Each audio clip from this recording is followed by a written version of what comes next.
Here is a bulletin from CBS News. Love truer than the red, white, and blue. God bless America, my home. I can't say I'm very fond of the United States of America as a name for a new country.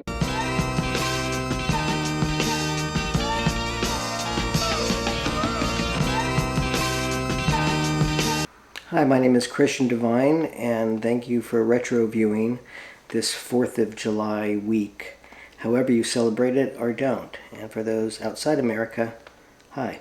So in the spirit of the season, I'm going to discuss 4 films on 4K for the 4th of July.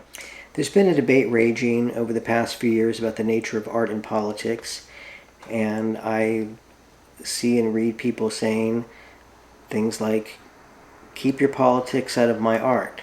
Well, what if your art is politics? And that can include everything from the Beatles to Steven Spielberg.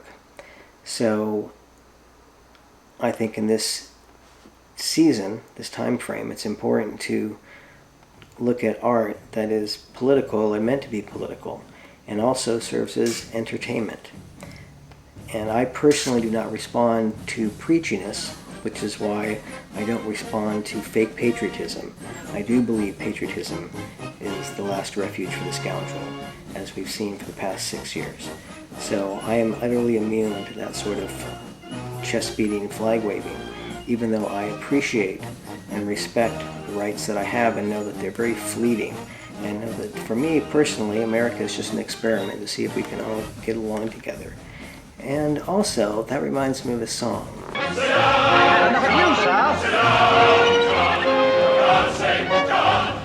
Now listen. Let's cut straight to the chase then, and I'll go over 4 films that I watched this past weekend for 4th of July to celebrate, and some of them are new to 4K, and all are worth watching, and this is kind of a fun quad feature.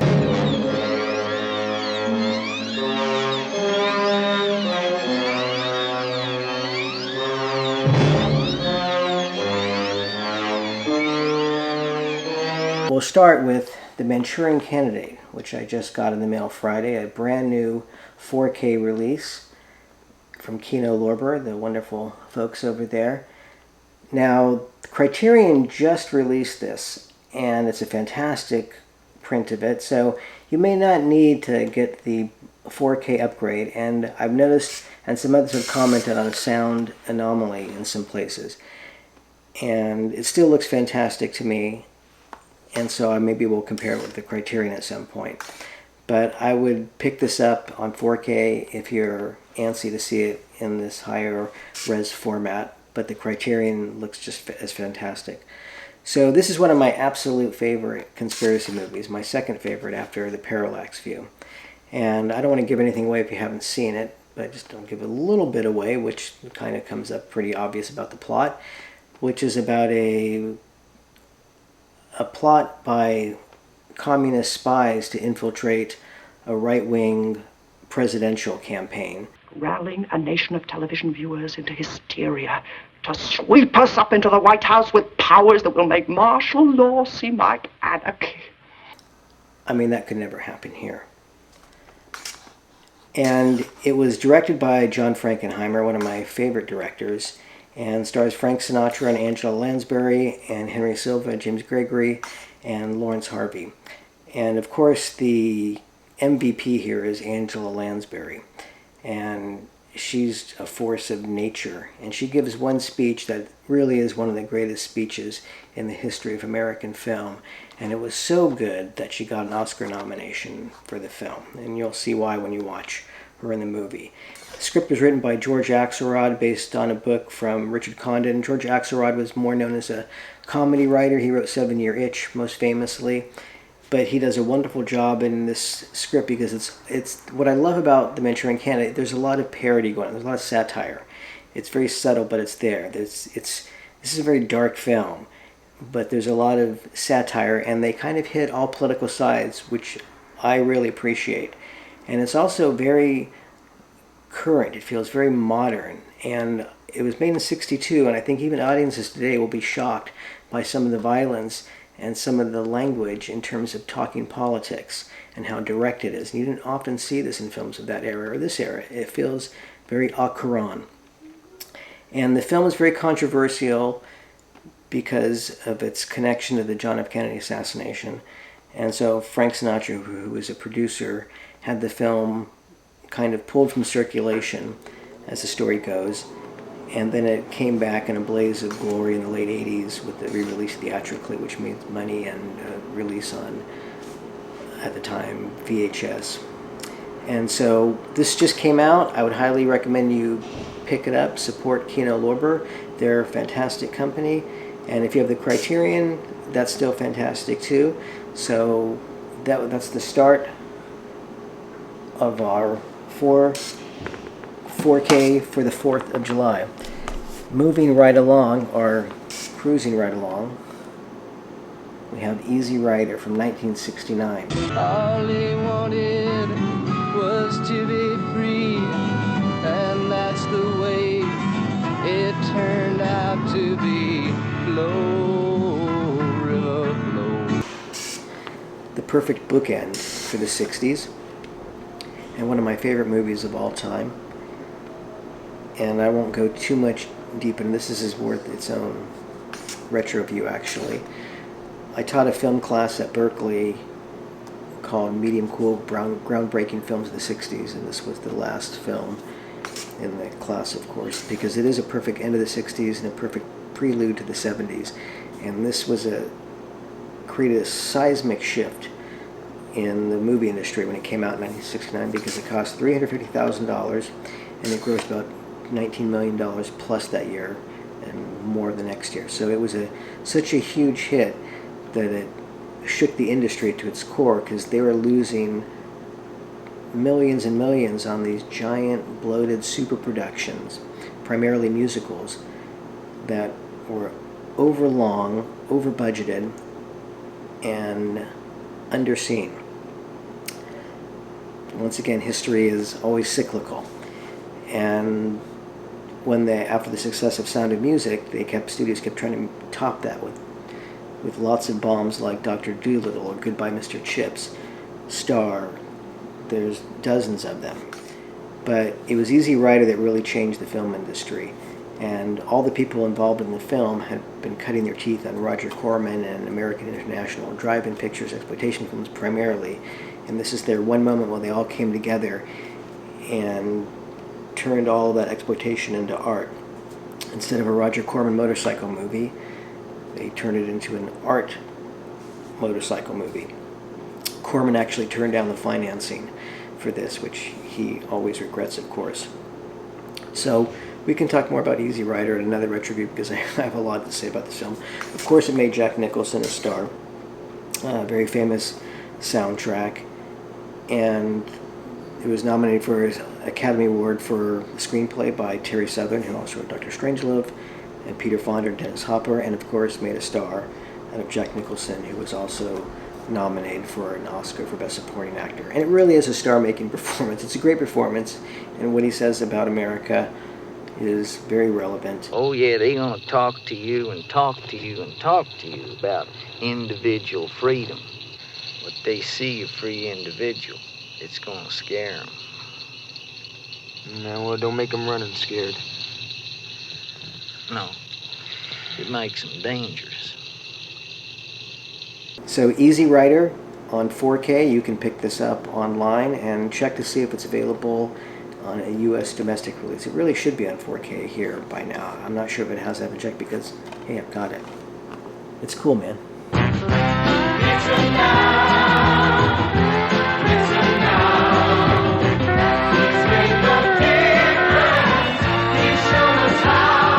The Godfather is now a movie from Paramount, rated R.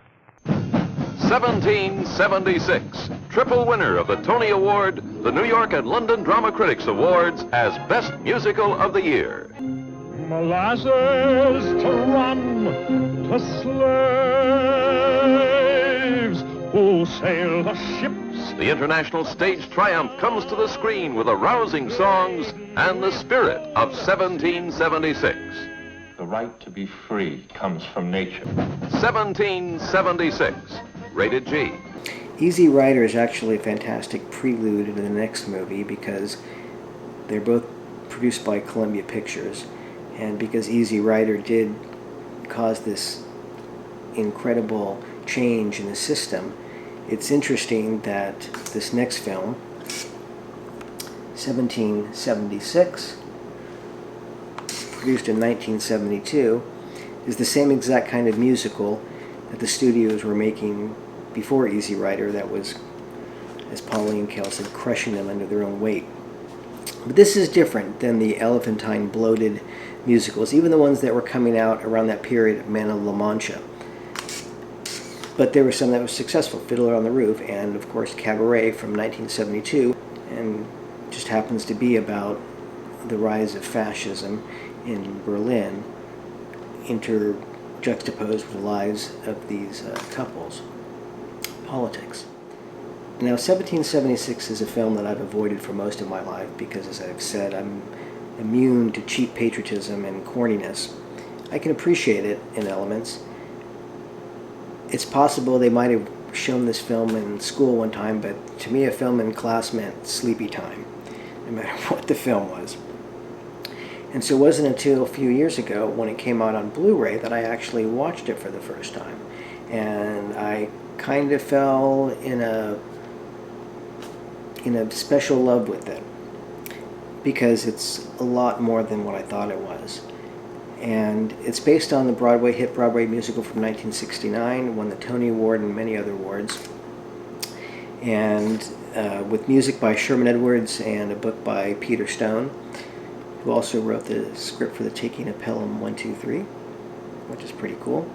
And the coolest thing about 1776 is that it takes almost the entire cast from the Broadway musical, and the director even, Peter H. Hunt, not to be confused with Peter Hunt from editor and director of James Bond fame, because Jack Warner, the producer, who was independent at this time, and this was his last film. He had a very long legacy at Warner Brothers, and he was always regretful that he cast Audrey Hepburn in My Fair Lady instead of the Broadway star Julie Andrews, even though My Fair Lady was, of course, massive success. And so he very wisely, and of course I'm sure it saved him a lot of money, because this film did cost $6 million in 1972, which is expensive for that period, although not crazy expensive. Although it's hard when you watch the film, it doesn't seem like it should cost that much. It's a very stage and set-bound film. There's not a lot of exteriors, there's not a lot of locations.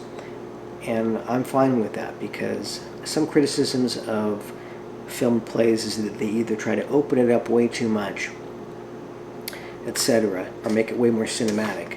And frankly, because we will never see these classic plays, it's kind of a tragedy to me that they think of all these classic plays. Marlon Brando in A Streetcar Named Desire, or Zio Mostel in Fiddler on the Roof, or Ian McCullen and Tim Curry and Amadeus on Broadway, etc., etc., etc. Now they do record almost everything, so we'll see it. But there's a lot of plays. You know, Mike Nichols' version of The Odd Couple with Walter Matthau and Art Carney. It would have been amazing to see these plays with our film version, to see the audience. And so, to me, when you get a musical that has most of the cast involved, and they don't try to trick it up cinematically, it's actually great, because it means we're getting as close to the stage version as we're going to see, and that's absolutely true with 1776. The actors know their parts perfectly, and they've got them, wired in. The cast, mostly unknowns to people that may not know them, would be William Daniels and Howard Da Silva and Ken Howard, and John Cullum and Blythe Danner, who some people would know as Gwyneth Paltrow's mother, primarily, and a lot of other amazing, wonderful, talented cast members from the Broadway show and others that were not in the show. So in case you're wondering what the plot of 1776 is about, it's very simple. It's about the founding of the United States of America and the signing of the Declaration of Independence. John Adams, played by William Daniels, leads the charge to free America from King George, with the assist of Benjamin Franklin and Thomas Jefferson.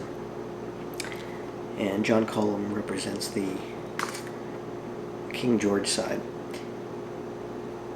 It's a very sardonic film, which is why it works well for me. And they're very aware of the fine line they're playing in presenting the Founding Fathers as kind of rogue, eccentric warriors engaged in a seemingly hopeless battle to free themselves from the oppressive king while also owning slaves. And the movie does, I think, a wonderful job of keeping that in mind. And there are music numbers that reflect that, most memorably Molasses to Rum, sung by John Collum, which really is, honestly, one of the greatest musical numbers in film history. It's an amazing performance, it's an amazing scene, and it's a wonderful smackdown to John Adams and Thomas Jefferson and Franklin's and the others' hypocrisy about wanting to free people while at the same time being slave owners. But that's part of the kind of beauty of the Constitution, is that they did know that they were dinosaurs. They would have. And of course, Lin-Manuel Miranda was influenced by this for Hamilton. I imagine death so much it feels more like a memory. When's it gonna get me? In my sleep, 7 feet ahead of me? And there's a reason he didn't put John Adams in Hamilton, because he said that nobody could top William Daniels' performance. So Hamilton is is actually a really great double feature with 1776. And it's the other side as it should be presented. And my criticism of 1776 would be that they didn't find a way to include black actors in there. And I think they could have easily done that in certain numbers, had a parallelism. While they're in there trying to sign the Declaration of Independence, you have black actors singing on the outside. I think there's something they could have done. It's not a super choreographed musical, which is kind of disappointing. I think they could have done some interesting choreography, but maybe that would have been too much for the subject matter. They do have some interesting movement, and Peter Hunt plays with these kind of unusual, slow-moving, oddly lit musical sequences. And so it works fine. The numbers are not, there was never a big hit standard from this. There's nothing in here that stands out as a standard. I'm actually really surprised there wasn't one song called 1776 or The Spirit of 76 or something like that. But the songs are cool, I like them. Roger Ebert really dissed this film. He said the performances were dreadful and the songs unmemorable, which is a very strange thing considering the number of acting awards they were nominated for and received. William Daniels is perfect in the film. He's always been one of my favorite character actors. He came on the scene in '66 when he got a supporting actor nomination for 1,000 Clowns. Then he was Benjamin Braddock's father in The Graduate. And in one of my favorite films, and one of my favorite parts of his, as the suburban houseman in The President's Analyst. And he's in The Parallax View, even. And of course, he's known to later audiences as Kit, the voice of Kit in Knight Rider. And he was in the show St. Elsewhere, and then as Mr. Feeney on Boy Meets World. And is still with us. Bless his soul. Still with us, and quite the curmudgeon from what I've heard and seen.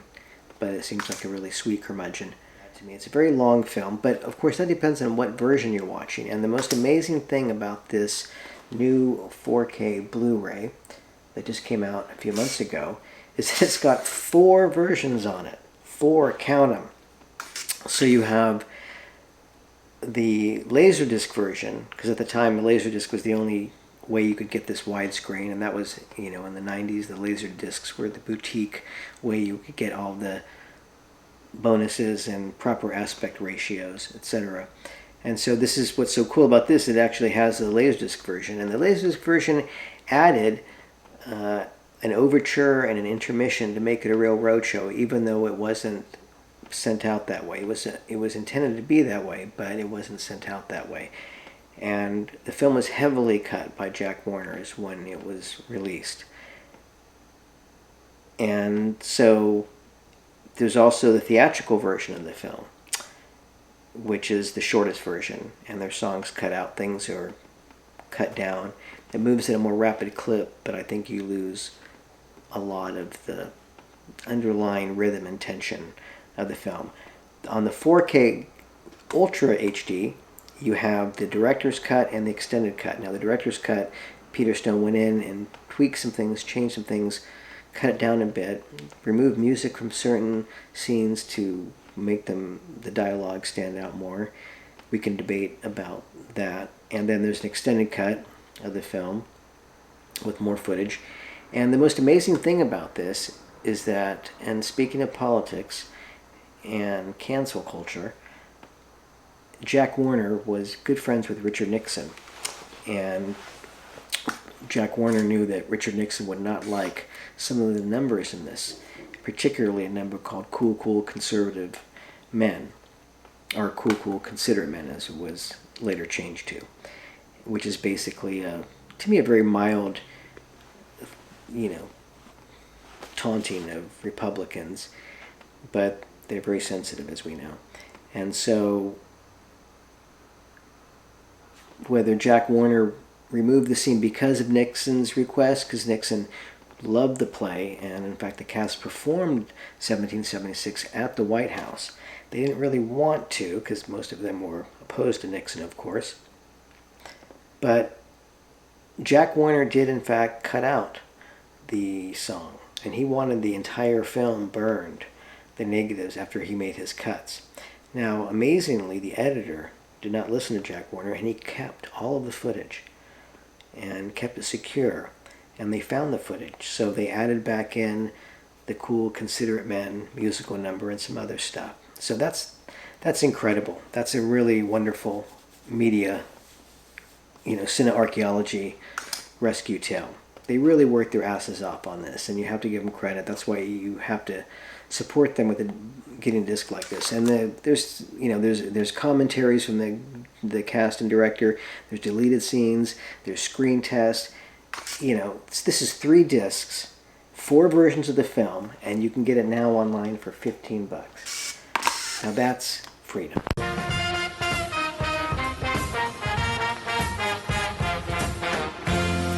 My fellow Americans, our long national nightmare is over.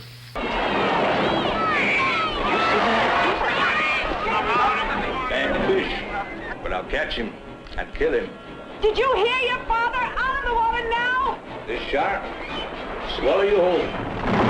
From the best-selling novel, Jaws, rated PG, may be too intense for younger children. But be careful, because if you remove the wrong piece, the Jaws will get you. You're out. Jaws. So the 4th feature for the 4K of July is a perfect double feature with 1776. Jaws from 1975. This is how America started. This is how America's going. And they both take place on the 4th of July.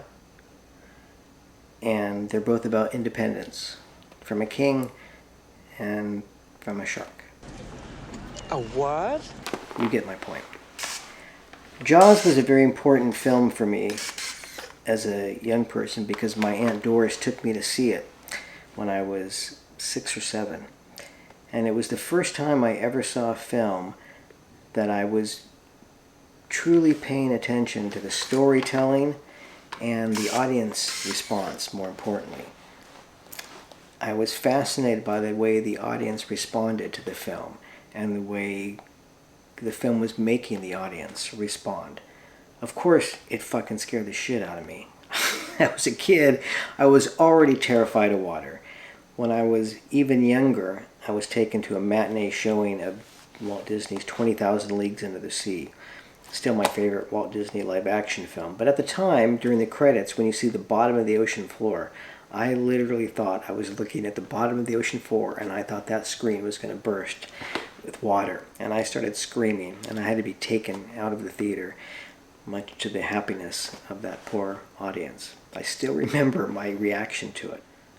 So by the time I saw Jaws, I was a little more savvy as a film goer and already interested in art and already drawing little cartoons and kind of already thinking of myself in a way as a storyteller of some kind.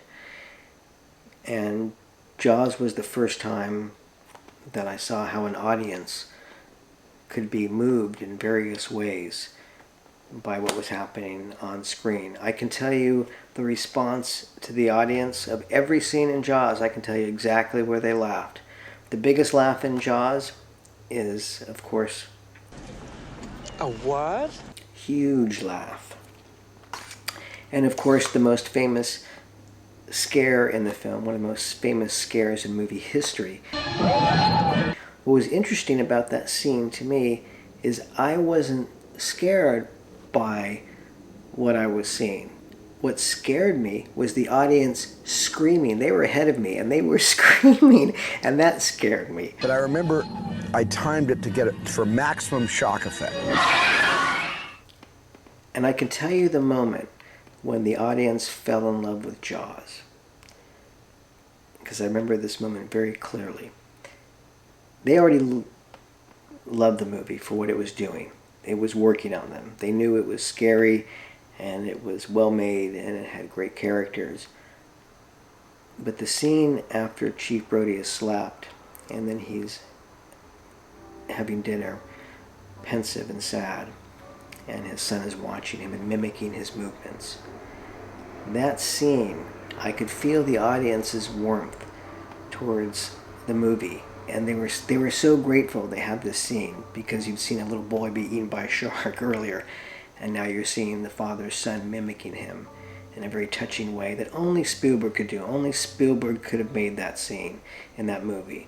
And that was his brilliance. It was the first time, in a way, that American audiences saw this kind of casual suburban reality presented. And Spielberg's a master of it. He's also the greatest director of children in movie history. And of course, Jaws is a metaphor for the shark eating its way through this town that refuses to protect its citizens so it can protect the town. So the movie does, of course, have a political undercurrent. And it's still one of my favorite movies of all time, and it's one of my favorite 4th of July movies to watch.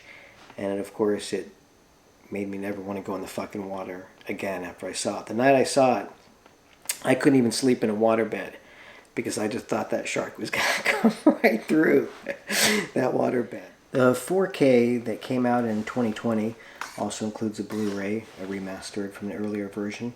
Looks beautiful, of course. It's taken from the 35mm negative, and there's a Dolby Atmos soundtrack if you have Dolby Atmos. And what's really cool is they have the original mono soundtrack for the first time. And since the soundtrack won an Oscar, the sound, not just the soundtrack, it's important that we have the actual original sound for the film. And so this is just a beautiful looking film, and it costs nothing. And there's a day's worth of extra documentaries and bonus material. So 1776 and Jaws is a perfect 4th of July double feature. The red, great white, and blue. Thank you for viewing. And before you go, I'd really like to just kind of express my political manifesto, if you don't mind. Will someone shut that man up? Never!